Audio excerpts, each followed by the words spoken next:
नमस्कार दोस्तों, कैसे हैं आप सभी लोग। मैं रितेश कुमार सिंह आप सभी लोग का बहुत बहुत स्वागत करता हूं आपके अपने प्रिय प्लेटफॉर्म ड्यूटेरिया क्लासेस में।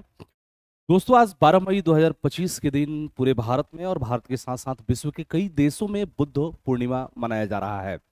आज अवकाश का भी दिन है, तो बिल्कुल दोहरी खुशी की बात है। तो इसी उपलक्ष्य में आज हम लोग डिस्कशन करने वाले हैं कि बुद्ध पूर्णिमा क्या है, क्यों मनाया जाता है और इसका क्या महत्व है।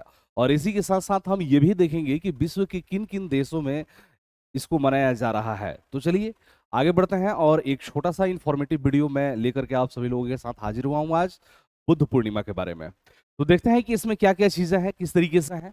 तो ये महात्मा बुद्ध से संबंधित है, यानी कि बौद्ध धर्म से संबंधित है। बात करेंगे बुद्ध पूर्णिमा का, तो बुद्ध पूर्णिमा बौद्ध धर्म का सबसे सबसे प्रमुख पर्व है। यह भगवान गौतम बुद्ध की जन्म, यहाँ पे ध्यान से देखिएगा, गौतम बुद्ध के जन्म, ज्ञान की प्राप्ति यानी कि बोधि, और महापरिनिर्वाण यानी कि मृत्यु, तीनों घटनाओं की स्मृति में मनाया जाता है, जो सभी वैशाख माह की पूर्णिमा को घटित हुई थी। यानी कि महात्मा बुद्ध के जन्म के बारे में बात करेंगे, उनकी ज्ञान प्राप्ति के बारे में बात करेंगे और उनके महापरिनिर्वाण के बारे में बात करेंगे। ये तीनों घटनाएं वैशाख माह के पूर्णिमा के दिन ही घटित हुई थी, जो आज 12 मई 2025 को मनाया जा रहा है। आगे बढ़ते हैं। बुद्ध पूर्णिमा के बारे में अगर हम मुख्य तथ्य की बात करेंगे, तो तिथि की बात करेंगे, तो वैशाख माह की पूर्णिमा यानी कि अप्रैल या मई में ये तारीख आता है। इस बात को ध्यान से नोट कर लीजिएगा। तो यहाँ पे बात करेंगे कि पर्व का क्या महत्व है भाई। तो पर्व के महत्व की अगर बात करेंगे, तो गौतम बुद्ध का जन्म भी हुआ था वैशाख पूर्णिमा के दिन। बोध गया में जो बोधि की प्राप्ति यानी कि जो ज्ञान की प्राप्ति हुई थी, ये भी बुद्ध पूर्णिमा के दिन ही हुआ था, यानी कि वैशाख पूर्णिमा के दिन। और कुशीनगर में जो महापरिनिर्वाण हुआ था, ये तीनों घटनाएं किस दिन हुई थी, तो वैशाख पूर्णिमा के दिन ही घटित हुई थी। ठीक है, किस दिन घटित हुई थी, तो वैशाख पूर्णिमा के दिन घटित हुई थी। इस बात को जरूर ध्यान से आप लोग नोट कर लेंगे। जन्म स्थान के बारे में बात करेंगे महात्मा बुद्ध का, तो इनका जन्म लुम्बिनी में हुआ था, जो कि वर्तमान का नेपाल का जो क्षेत्र है उसी से हम इसकी पहचान करते हैं, रुमिनदेई। अशोक के रुमिनदेई अभिलेख से भी हमें पता लगता है कि शाक्य मुनि का जन्म लुम्बिनी में हुआ था।